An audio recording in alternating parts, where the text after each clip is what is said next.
எங்களோட வீடியோஸ் உங்களுக்கு பிடிச்சிருந்தா லைக் பண்ணுங்க, ஷேர் பண்ணுங்க, கமெண்ட் பண்ணுங்க.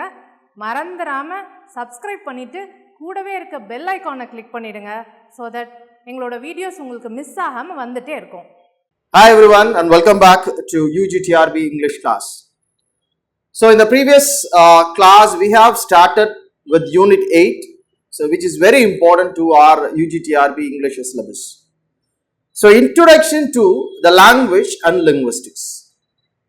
So as I said earlier, so முன்னாடியே சொன்ன மாதிரி இந்த பர்டிகுலர் யூனிட்டை பொறுத்த வரைக்கும் நமக்கு பேசிக்கா ஒரு இன்ட்ரோடக்ஷன் பார்ட் மாதிரி தான் நமக்கு சிலபஸ் ஃப்ரேம் பண்ணி கொடுத்துருக்காங்க.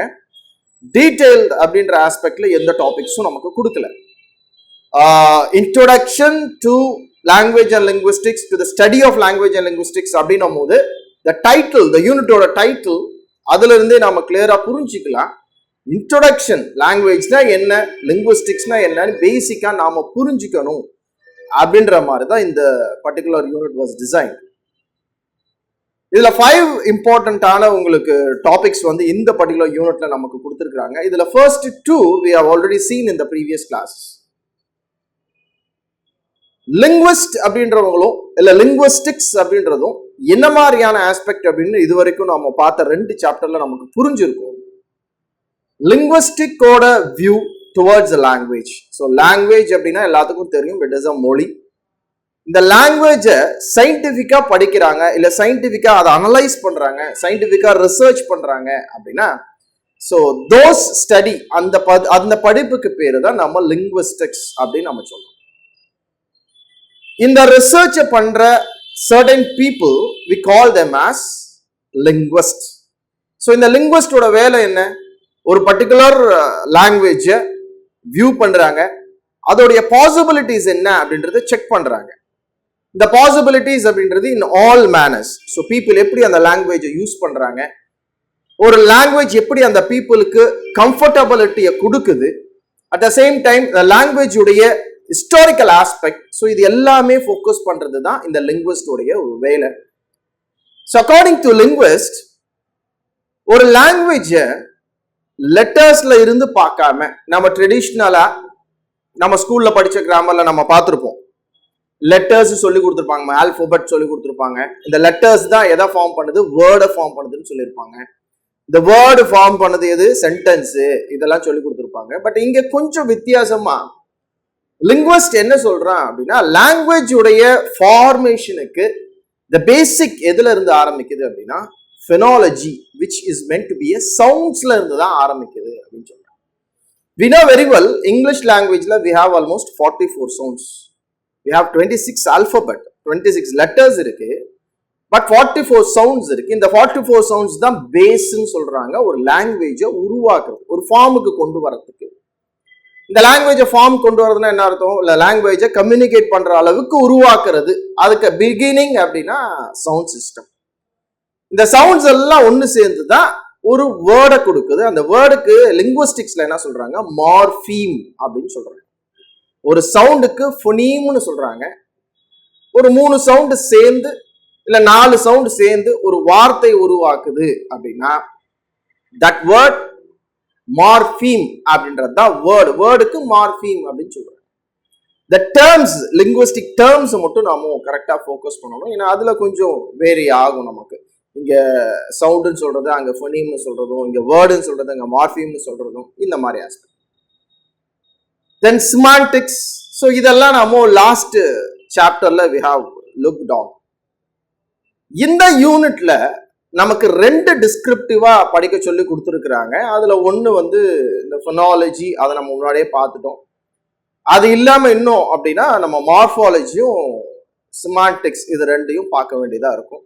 அதுக்கு முன்னாடி இந்த 3rd சாப்டர்ல கிராமர் அப்படின்னு சொல்லிட்டு ஒரு பாயிண்ட் ஆஃப் வியூல ஒரு டாபிக் கொடுத்துருக்காங்க.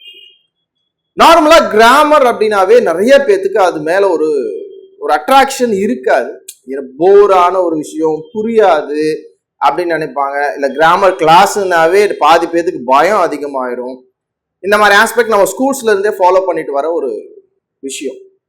பட் இங்க நாம பார்க்க போற கிராமர் அப்படின்றது it is not related to traditional grammar.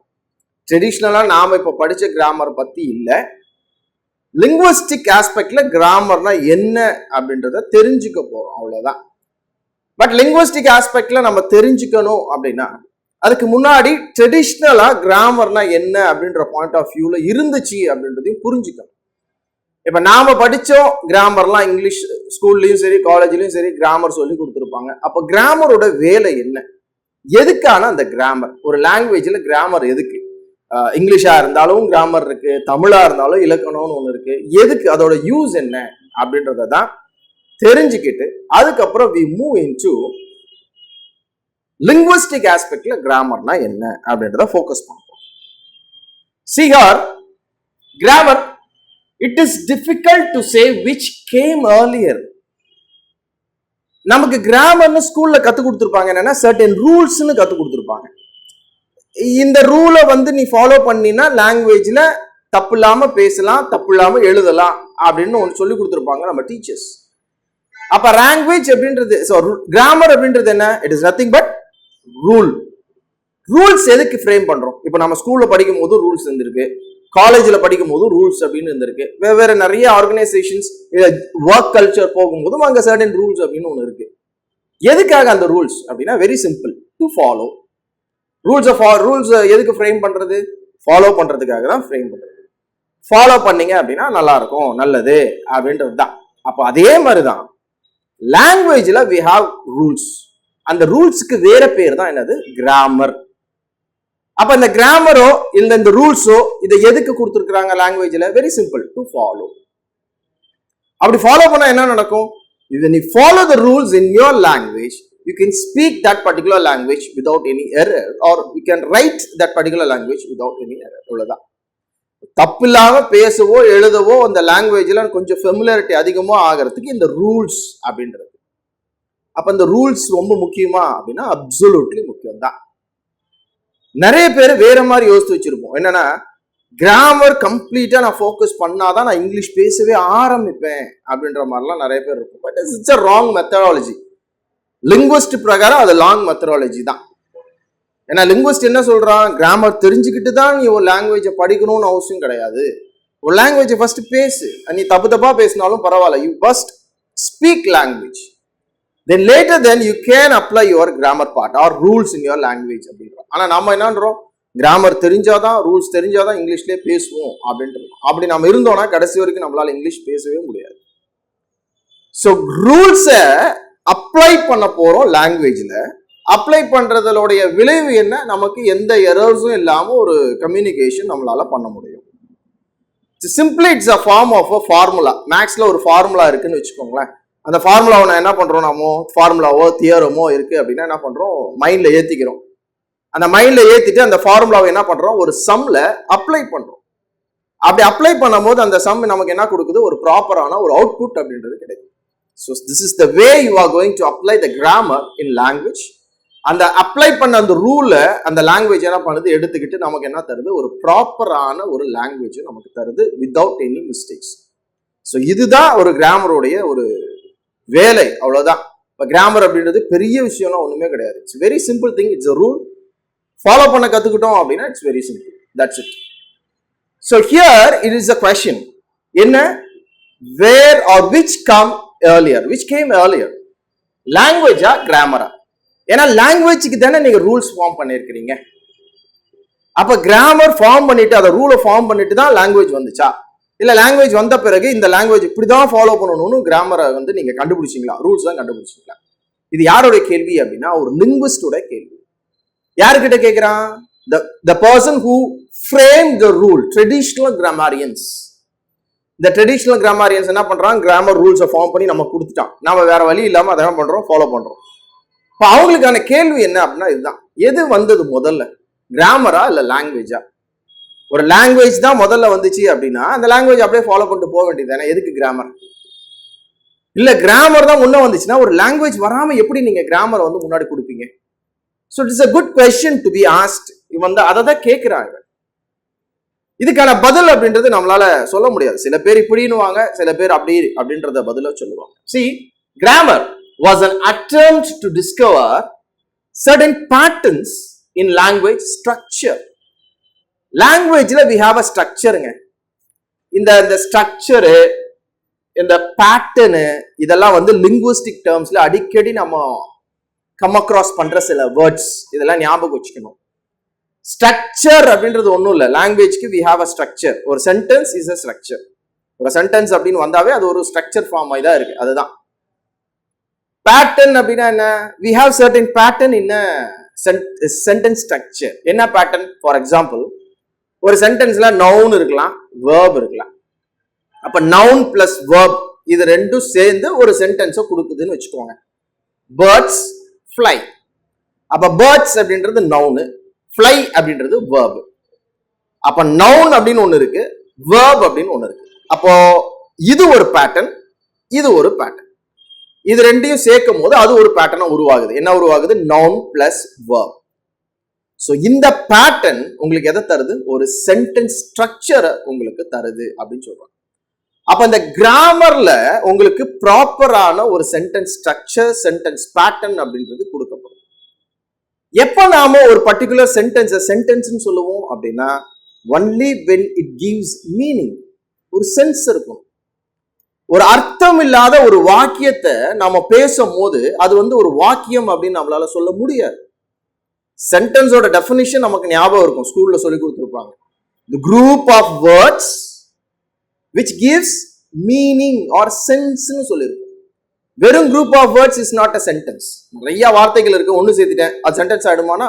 ஆகாது.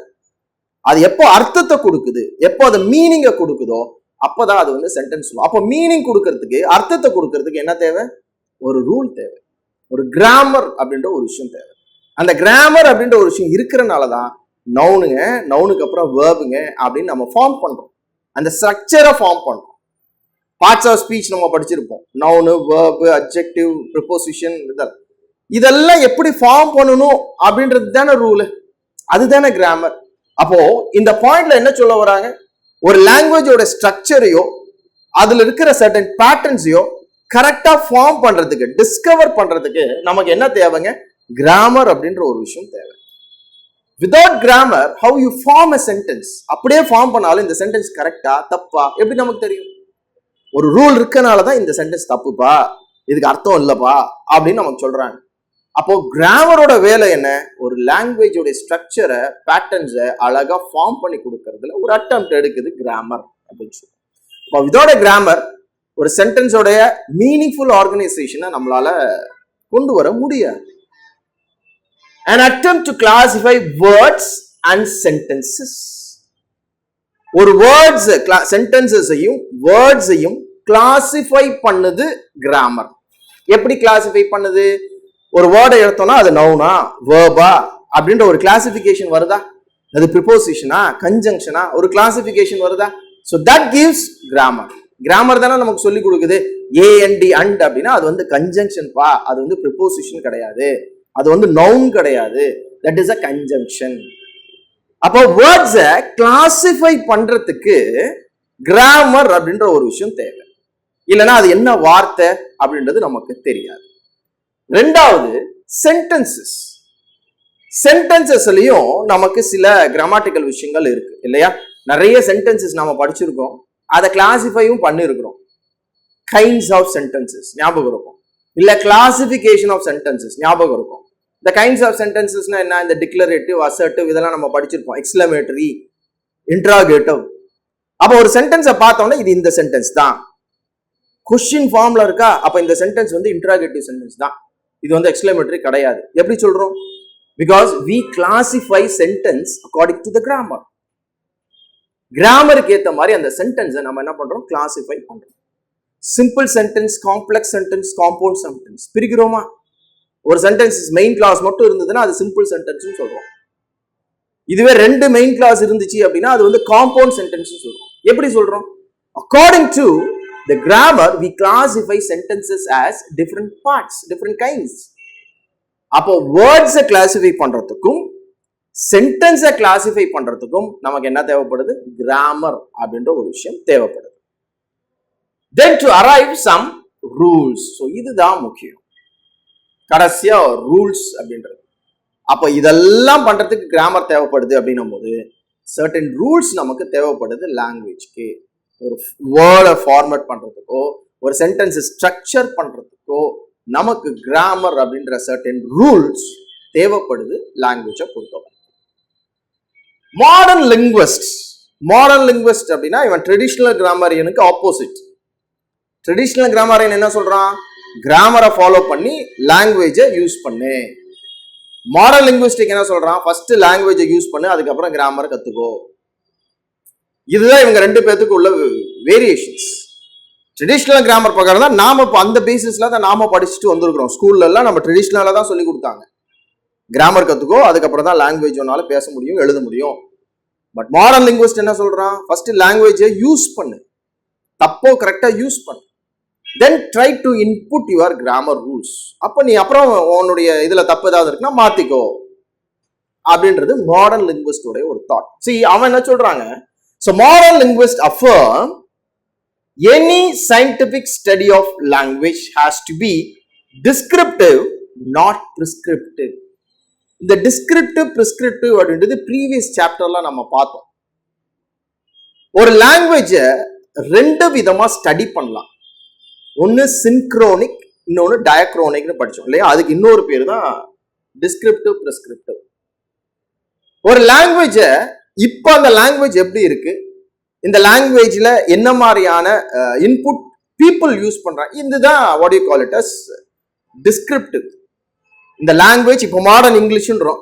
இந்த மாடர்ன் இங்கிலீஷ் இப்போ எப்படி இருக்கு, எப்படி யூஸ் ஆகுது, எப்படி பீப்புள் அதை யூஸ் பண்றாங்க, கம்யூனிகேஷனுக்கு எப்படி ஹெல்ப்ஃபுல்லா இருக்கு.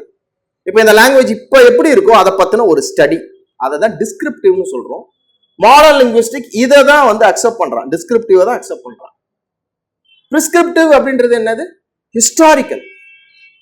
இப்போ மாடர்ன் இங்கிலீஷ் இப்படி இருக்கா, அப்போ மாடர்ன் இங்கிலீஷை பத்தி மட்டும் ஒரு ரிசர்ச் பண்ணாம இந்த மாடர்ன் இங்கிலீஷ் எப்படி வந்துச்சு, இதுக்கு முன்னாடி எப்படி இருந்தது, அது மிடில் இங்கிலீஷா இருந்ததா, ஓஹோ ஓகே, மிடில் இங்கிலீஷ் முன்னாடி எப்படி இருந்தது, ஓல்டு இங்கிலீஷா இருந்ததா. அப்போ ஹிஸ்டாரிக்கலா நல்லா புரிஞ்சுக்கோங்க, ஹிஸ்டாரிக்கலா இந்த இங்கிலீஷ் இப்போ மாடர்ன் இங்கிலீஷ் அப்படின்னா மாடர்ன் இங்கிலீஷ் இப்படி இருக்கு அப்படின்றத மட்டும் ஃபோக்கஸ் பண்ணாம இந்த இங்கிலீஷோட ஒரிஜின் என்ன, எங்க இருந்து வந்தது, ஹிஸ்டாரிக்கலா அவன் தெரிஞ்சுக்கணும்னு நினைப்பான். அது ஒரு விதமான ஸ்டடி. பட் மாடர்ன் லிங்குவிஸ்ட் எதை ப்ரிஃபர் பண்றான் அப்படின்னா அது எங்க இருந்து வேணா வந்துட்டு போகுது அந்த லாங்குவேஜ், இப்போ அந்த லாங்குவேஜ் எப்படி இருக்கு, இப்போ அந்த லாங்குவேஜ் அந்த பீப்புள் எப்படி யூஸ் பண்றாங்க, இப்போ அந்த லாங்குவேஜ் மூலமா என்ன மாதிரியான விஷயங்கள் ரிசர்ச் பண்ணலாம், அதை மட்டும்தான் ஃபோக்கஸ் பண்ணணும் அப்படின்றான் modern linguist. That is what we call it as descriptive அப்படின்னு சொல்லலாம். Grammatically has something to do with sense of a sentence. Absolutely. Grammatically sense, கிராமருக்கும் சென்ஸுக்கும் கண்டிப்பா நமக்கு ஒரு ரிலேஷன்ஷிப் அப்படின்றது உண்டு. அர்த்தம் இல்லாத வாக்கியத்தை பேசணும் அப்படின்னா நம்மள வேற மாதிரி திட்டிடுவாங்க. என்னன்னா அவன் பைத்தியக்கார மாதிரி பண்றான், அர்த்தமே இல்லாம பேசுறான் அப்படின்னு நம்ம பேசியிருக்கோம். அப்போ கிராமர் தான் ஒரு சென்ஸை கொடுக்குது.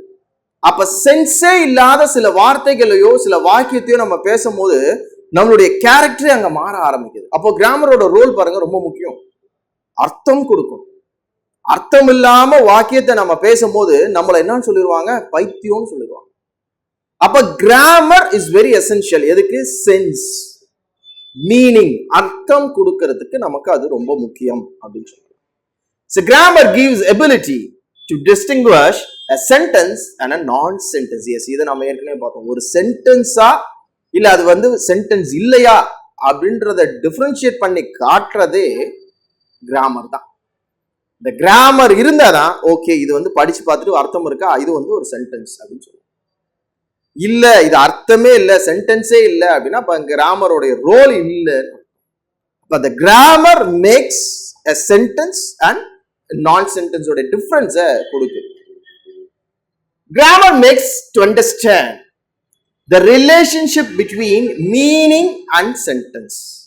ஒரு வார்த்தைக்கான மீனிங் ஆகட்டும், சென்டென்ஸுக்கான மீனிங் ஆகட்டும், அதை கொடுக்கிற ரோல் யாருது அப்படின்னா அது வந்து கிராமரோட ஒரு ரோல் அப்படின்றது தான். For example, see, Dhoni hit a lovely six. இது ஒரு சென்டென்ஸா அப்படின்னா yes, of course it is a sentence. இப்படி ஒரு அர்த்தத்தை கொடுக்குது, நமக்கு அர்த்தம் புரியுது இல்லைங்களா, இந்த லைனோட அர்த்தம் புரியுது, ஒரு மீனிங் கொடுக்குது நமக்கு. So Dhoni hit a lovely six அப்படின்னா இதுல ஒரு அர்த்தம் இருக்கு, இதுக்கு ஒரு கிராமட்டிக்கலா இட் இஸ் ரைட் அப்படின்னு நம்ம சொல்றோம். இதே சென்டென்ஸ்க்கு வேற மாதிரி a lovely six was hit by Dhoni. இதுக்கும் அர்த்தம் இருக்கு, மீனிங் தருது, கிராமர் இருக்கு. ரெண்டுக்குமே அர்த்தம் ஒண்ணுதாங்க, ஆனா சென்டென்ஸ் ஸ்ட்ரக்சர் மாறுது. அப்ப சென்டென்ஸ் ஸ்ட்ரக்சருக்கு ஏத்த மாதிரி அர்த்தத்தையும் சென்டென்ஸுக்கு ஏத்த மாதிரி அர்த்தத்தையும் கொடுக்கிறது யார் கையில இருக்கு அப்படின்னா கிராமர் கையில இருக்கு. See here, Dhoni hit a lovely six. இது வந்து நார்மலா நம்ம யூஸ் பண்ற ஒரு statement. Active voice, passive voice நம்ம கேள்விப்பட்டிருப்போம் கிராமர்ல. இப்ப நார்மலா நாம பேசுறது எப்படிங்க? ஆக்டிவ் வாய்ஸ், இதுதான் நார்மலா பேசுறோம், அதுதான் இது. பாசிவ் பேசுறோமா அப்படின்னா பேசலாம், இல்ல எழுதும் போது யூஸ் பண்ணலாம், பட் அது வந்து ரேர், ரொம்ப ரேர். அது இம்பார்ட்டன்ஸை பொறுத்து, நீங்க கொடுக்கக்கூடிய இம்பார்ட்டன்ஸ், நீங்க பேசுற போது எந்த விஷயத்துக்கு இம்பார்ட்டன்ஸ் கொடுக்குறீங்களோ அந்த மாதிரி. சரி, நான் எக்ஸ்பிளைன் பண்றேன். ஸோ தோனி ஹிட் எ லவ்லி சிக்ஸ், இது வந்து நாம பேசுற மாதிரியான ஒரு ஆக்டிவ் சென்டென்ஸ். எஸ், அர்த்தம் புரியுது. தோனி அப்படின்ற ஒரு கிரிக்கெட் பிளேயர் பயங்கரமான ஒரு சிக்ஸ் அடிச்சாரு, ரைட், முடிஞ்சு போச்சுங்களா? அடுத்த சென்டென்ஸ்க்கு வாங்க. A lovely six was hit by Dhoni. Right, இங்க என்ன மாற்றம் இருக்கு? the change என்ன இருக்கு அப்படின்னா, சப்ஜெக்ட் அப்படின்னு காட்டின நம்ம தோனி எங்க போயிட்டாரு? பின்னாடி போயிட்டாரு, ஆப்ஜெக்ட்டுக்கு போயிட்டாரு.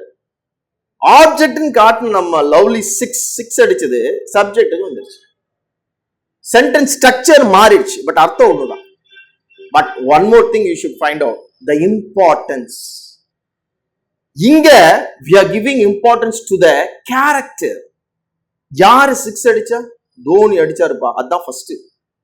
Here the importance moves to Dhoni.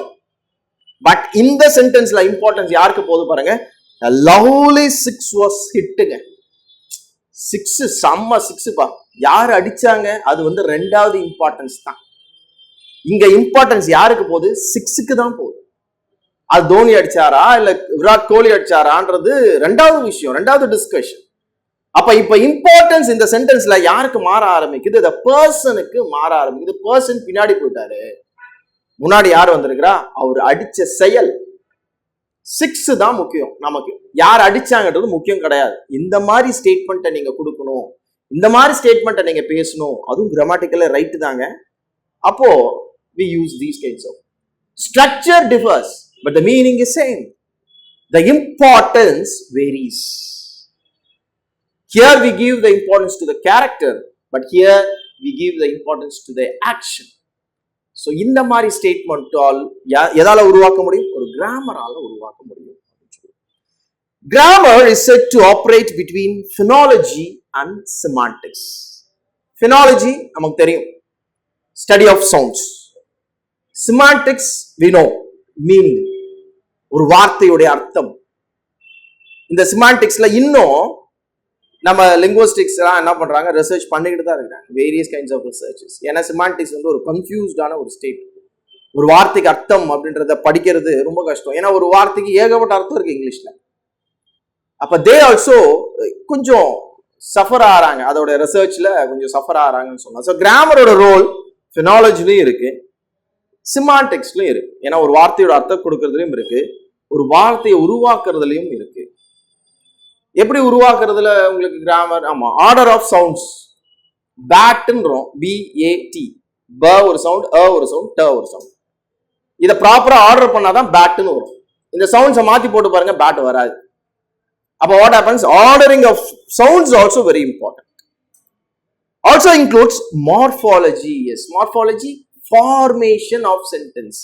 இதுதான் formation of sentence.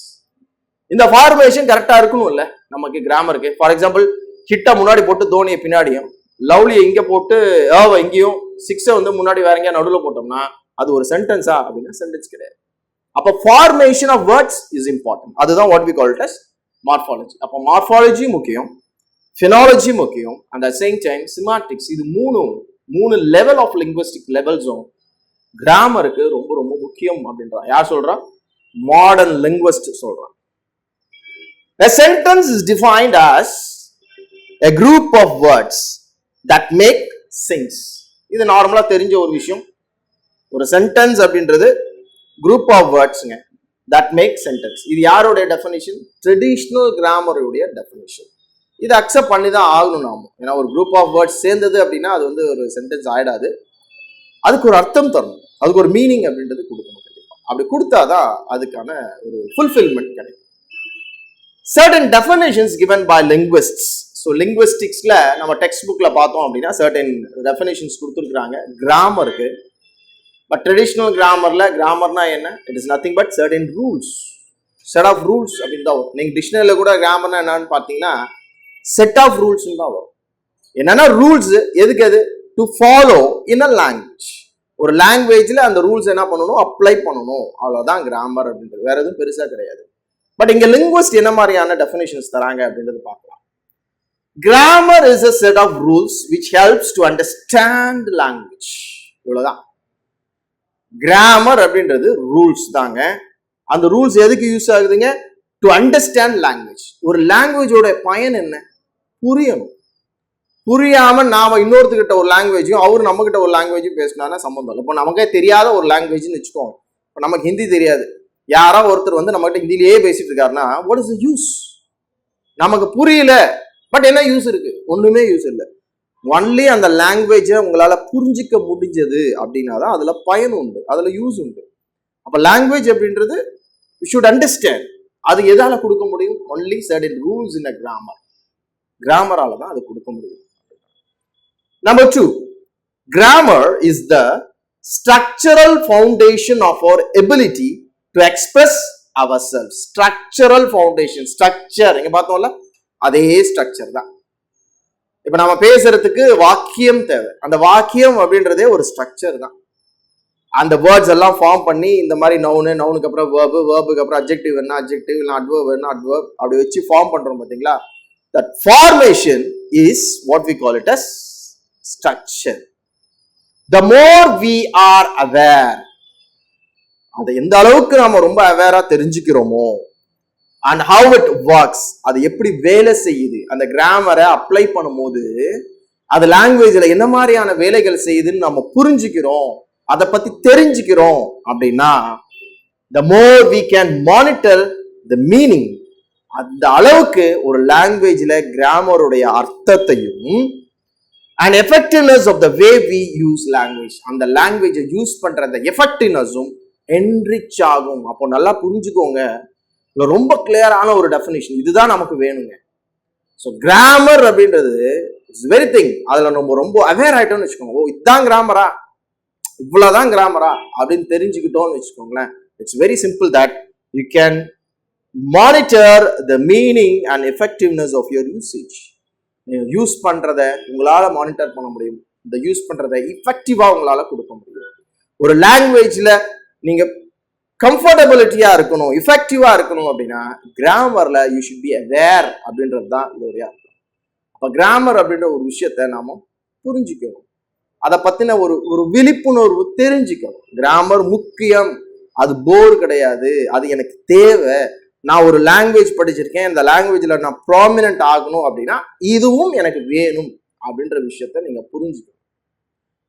Modern linguistics grammar வேணான்னு சொல்லலை, ஃபர்ஸ்ட் அந்த லாங்குவேஜை யூஸ் பண்ண அப்புறம் கிராமர் கொண்டு வான்னு தான் சொல்றாங்க. ட்ரெடிஷனல் கிராமரியன்ஸ் கிராமரை படிச்சுக்கோ, லாங்குவேஜை யூஸ் பண்ணுன்னு சொல்றாங்க. இவன் மாத்தி மாத்தி ரெண்டு பேரும் சொன்னாலும் ரெண்டு பேருமே கிராமரை வேணான்னு யாரும் சொல்றது கிடையாது. அப்ப கிராமர் இஸ் எசென்ஷியல். எதுக்கு? To understand a language. அப்ப we should also know the importance of grammar. We should also have an awareness towards grammar, right? So here in this part we have seen two parts. One is introduction towards grammar. So grammar na enna அப்படின்ற ஒரு introduction கொடுத்துருக்கிறோம்.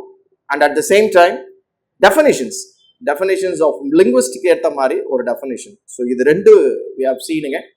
இந்த next பார்ட்ல இதோட இன்னும் டெப்தா கிராமரை என்ன மாதிரி linguist focus பண்றாங்க அப்படின்றதான் பார்க்க போறோம்.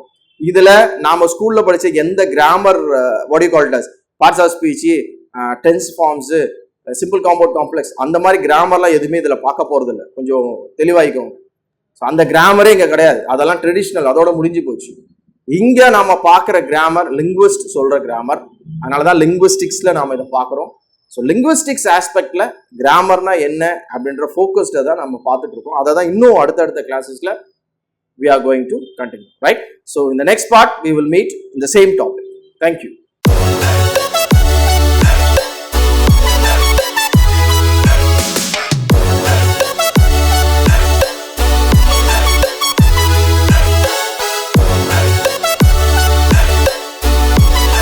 Future Vision Study Center.